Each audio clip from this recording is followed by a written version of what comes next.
How are y'all feeling about their offseason so far and their free agent moves?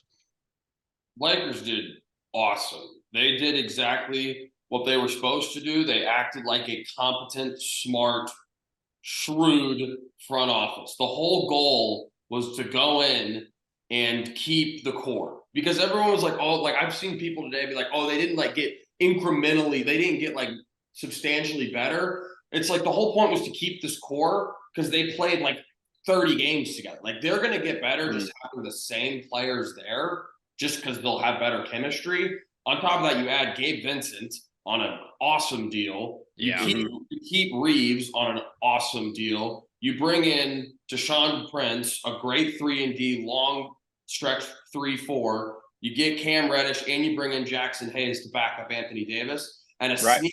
a sneaky thing they also did by not going and getting a big center, it's going to keep AD at the 5, which he's said he doesn't like playing the 5, but he's fucking dominant at the 5. Like that's his best position, even though he likes playing the 4 more. By doing that, they're basically saying you're going to be our starting center, and you're going to be playing 35 minutes a game at center, which is where they need him because then you can put Braun at 4, and then you can go Rui, Reeves, Gabe Vincent, D'Lo, whatever. But they filled out the roster. They're 10 deep. They brought everyone back. They're locked and loaded. It's up to AD and LeBron's health now. Yeah, I loved what they absolutely did. Mhm. I mean, the fact they could retain everyone, the fact they could bring even like I know D'Lo didn't play really great in the Western Conference Finals against the Nuggets, but he has those moments where he can play like a borderline all-star. And most people thought that they weren't going to bring him back. And the fact they brought him back just as a cherry on top, I mean, I love it. And yeah, like you said, the depth. I mean, they got Cam Reddish 2 years for 5 million, Torian Prince 1 year for 4.5. I mean, and those are two guys too. Most people assume are going to get more money, but I mean, it's the fact that they're going to play with Yeah, LeBron and be in LA. Mhm. They get they didn't that. overpay for anyone either. But the Just fact Mm-mm. that the other fact they than got Rui. Austin Reeves for 4 years, 56 million, I think that might be the steal of the whole free agent class. I mean, I'm Austin, surprised. Yeah, I was surprised by that too, honestly. yeah, I mean, I would think, I mean, they made it clear that any team that goes and offers him 20 mil, 25 and whatever, they were going to match it. So I guess Mhm. that probably scares some I'm teams off shocked the team to didn't match call it. their. I'm But dude, shocked the team didn't call their bluff. Mhm. Same here. Austin Reeves, 4 for 56. I mean, this is a guy that's going to average, I think this year, 16, 17 points. He could be that secondary playmaker next to LeBron. He's an experienced player. I think they Mhm. got him because, he's not one of these guys that, went off a rookie deal that has a lot of upside, considering he's one of the, Yeah. like, the older, kind of, younger players in the league. But Austin Reeves now is, if we're just going off of average salary per year, he's the 26th highest paid shooting guard in the league. And I mean, considering he was restricted, but I mean, let me That's ask also you. a super deep position in the league because there's so many people who are like combo guards in the league. So you could throw in so many people just into that shooting guard combo area. So that's a good price for him, I would say. I think he should have gotten 20 mil. I mean, I think it's absolutely Yeah. brilliant they got him for Mhm. 14 annually. I mean, Max Strus got 15.7. Give me Austin Reeves over Max Strus all day long. Any Any day. day, any fucking day. I Bruce Brown agree. got 22 and a half. I know it's only a 2-year deal with a team option for the second year. So that I think that deal looks a lot better when you look into the details versus just on Mhm. paper. But I Yeah, mean, Bruce dude, Brown. after the playoffs he had, the fact you can get him as the 26th highest paid shooting guard in the league, I think that's absolutely brilliant. I mean, Karis LeVert got 16 mil in the open market this year. Give me Austin Reeves over a Karis LeVert all day long. That might be my favorite signing of the whole offseason right there, honestly. What I really liked about what they did with the Lakers is something with their team that I thought they kind of was lacking is, Austin Reeves is a young player, but he wasn't really, like a high upside draft pick or anything like that.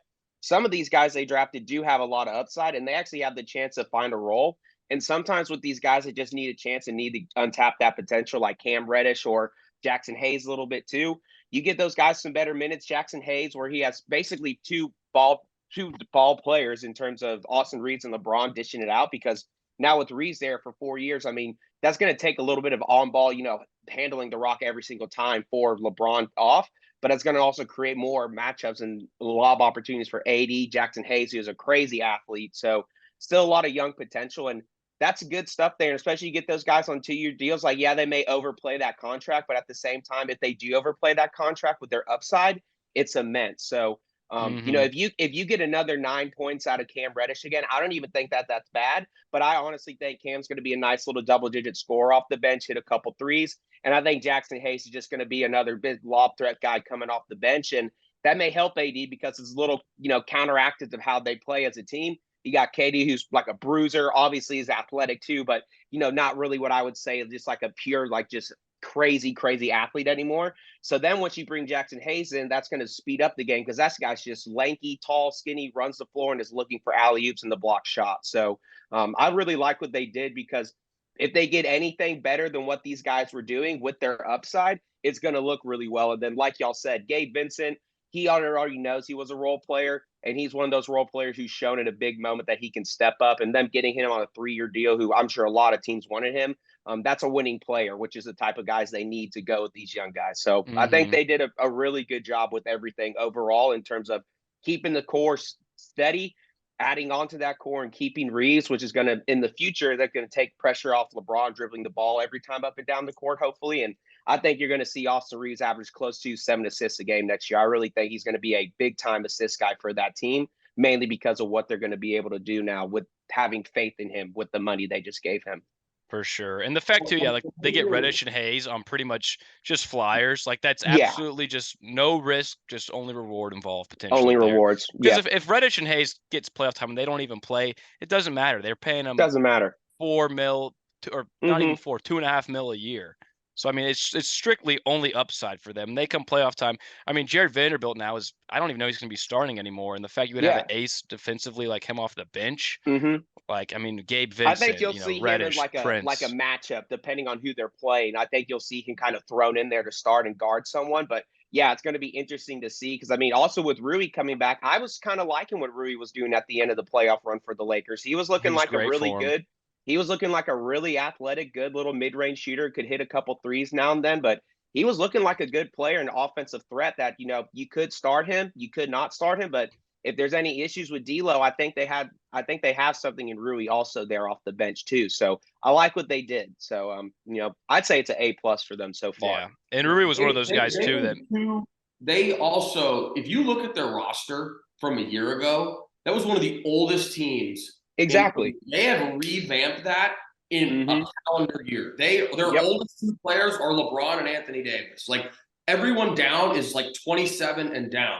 That is an amazing job to cut all those bad contracts, flip them for young players who are all great in their own role. And the second thing, all of those contracts are tradable.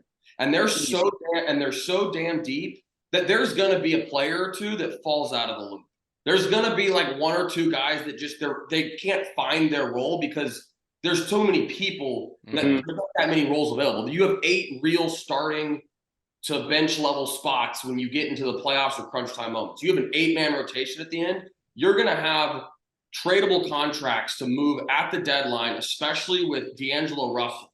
That is exactly $18 million a season. It's up for 2 years. It's a team option that second year. So you're trading him, which is a perfect number, around a $20 million to swap salaries, and it's an expiring contract. That's a perfect contract to move if you need to. Only thing, with Rui, they overpaid a smidge for Rui. That was a lot of money. But again, a very tradable contract. I don't know really who they were bidding against, but I mean, it wasn't like egregious. It's like 17 a season, but that's another great tradable contract to move if you want to go out and go get like another like B+, A- level player, like almost point or all-star level guy.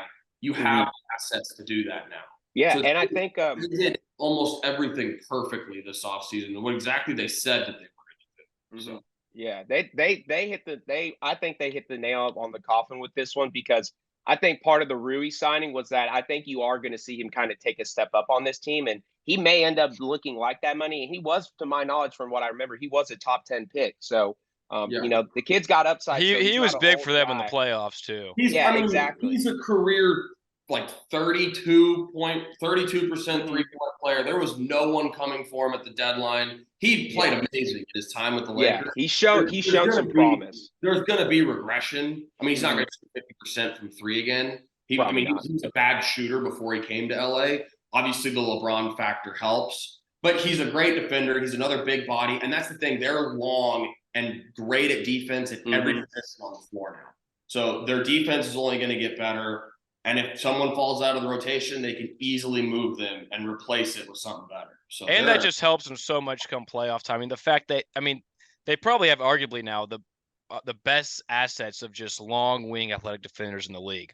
And come playoff time, you just let LeBron play, make, and score. You could have Hachimura, you could have Vanderbilt, Reddish. You're our defenders, and just let LeBron rest up for the playoffs and do what he does best. Especially the thing too is LeBron, I think, was playing hurt these past playoffs. Like you could come into next season with these guys too. You could load management him even more now Exactly. too. You know, if you need to start Hachimura or Reddish, you can. There's no problem with that. You can even load manage AD now with your size because, I mean, even if you're running Jackson Hayes at center, you still have Rui, Vanderbilt, Prince. All of them are 6'8", 6'9". You can run them forwards and you're fine. You're going to be bigger than most of your teams anyway.